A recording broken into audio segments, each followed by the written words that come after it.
channelnya Alex Farasi Palembang. Nah, jadi project malam ini kita kehadiran HNPS tahun 2018. Nah, untuk di bagian headlamp, fog lamp, dan mini laser ini kita instalasi menggunakan headlamp dan fog lamp yang brand dari Pro7. Di bagian mini laser ini kita gunain yang brand new product dari Alex Farasi, yaitu GAV Auto Lighting. Oke, kita simak di bagian headlamp dulu. Nah, untuk di bagian headlamp ini kita pasangin proyektor dari Pro7 yang serinya P770SL. Ini kita tanam devil yang udah bisa diatur dari aplikasi melalui Play Store ataupun di App Store. By the way, ini di bagian alisnya juga ini kita tambahin DRL alis yang RGB ya guys, tuh. Jadi untuk warna bisa melalui handphone ganti-gantinya, dan ini ada modenya tuh.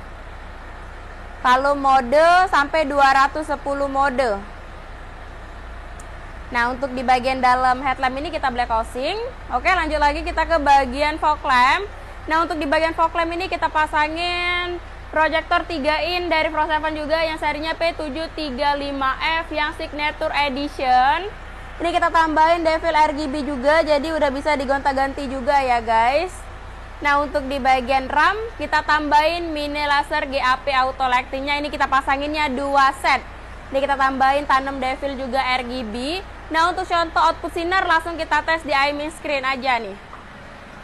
Oke, nyalain fog lamp. Nah, fog lamp ini perpaduan fog lamp P735F dan juga mini laser GAP Auto Lighting.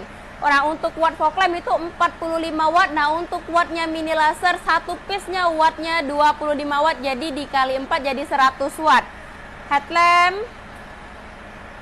Nah, untuk di bagian headlamp ini untuk standby-nya ini wattnya 70 high beam.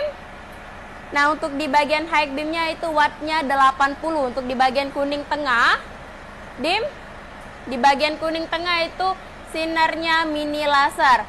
Pas high beam, pas. Matiin. Dim. Nah, pas posisi standby mati udah bisa pas dim juga. Nyalain. Nah, pas nyala langsung terang tanpa delay lagi guys. Nah, jadi buat kalian yang mau juga pasang full penyinaran dari Pro7 dan pasang mini laser GAP Auto Lighting, bisa langsung mampir ke workshopnya kita. Nah, untuk alamat kita ada di Jalan Era Busama, Sukabangun 2 di Kota Palembang. Oke, terang bersama Pro7.